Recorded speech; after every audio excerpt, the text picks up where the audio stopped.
Que a graça e a paz de Cristo sejam conosco. Estamos mais uma vez conectados com a palavra. Deus me disse assim, e eu creio que será assim. Eu me reporto hoje, nesse Conectados, a uma palavra de Paulo na sua viagem a Roma, capítulo 27 do livro de Atos dos Apóstolos, capítulo 27, versículo 25, diz assim: tenham ânimo, senhores. Assim tenham ânimo, senhores. Creio em Deus que acontecerá do modo como me foi dito. Uma situação sui generis que acontece aqui. Como é que Deus tem feito conosco, tem falado conosco? O que nós temos ouvido de Deus?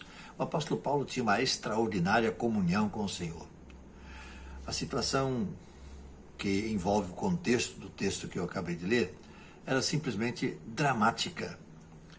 Eles estão no navio, no meio do mar Mediterrâneo, onde a tempestade os atinge. Passam-se dias que se formam em semanas. Por cerca de 2 semanas o sol não aparece, não é visto, e a embarcação sendo açoitada, castigada pelo temporal. A embarcação não poderia naufragar no ponto em que eles estavam, com todo mundo a bordo. Eles estavam naquele navio, além de Paulo, tinha mais 275 pessoas naquele navio. Então, como disse, não poderia naufragar naquele ponto que iam perder todos, porque havia um fato importante nisso aí. Não poderiam naufragar porque também levaria Paulo. E Paulo está nas mãos de Deus, e Deus tem um plano especial na vida de Paulo. A íntima comunhão de Paulo com o Criador fez com que ele recebesse um comunicado todo particular. Deus diz a ele: fique tranquilo, porque ninguém vai se perder, somente o navio. Deus tinha um plano especial para Paulo.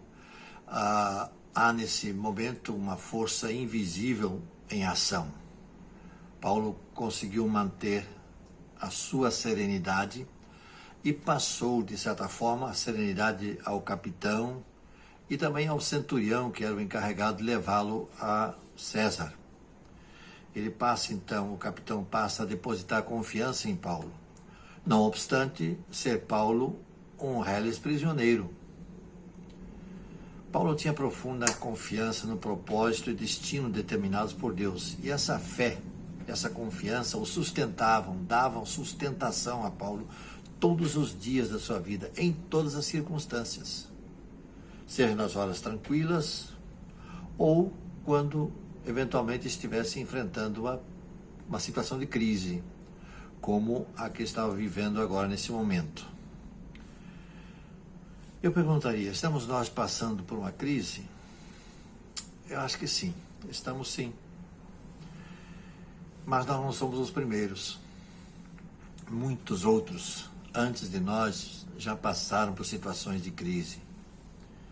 E aqueles que nos sucederão, aqueles que vêm depois da gente, eles também vão passar por situações de crise. Uns mais, outros menos.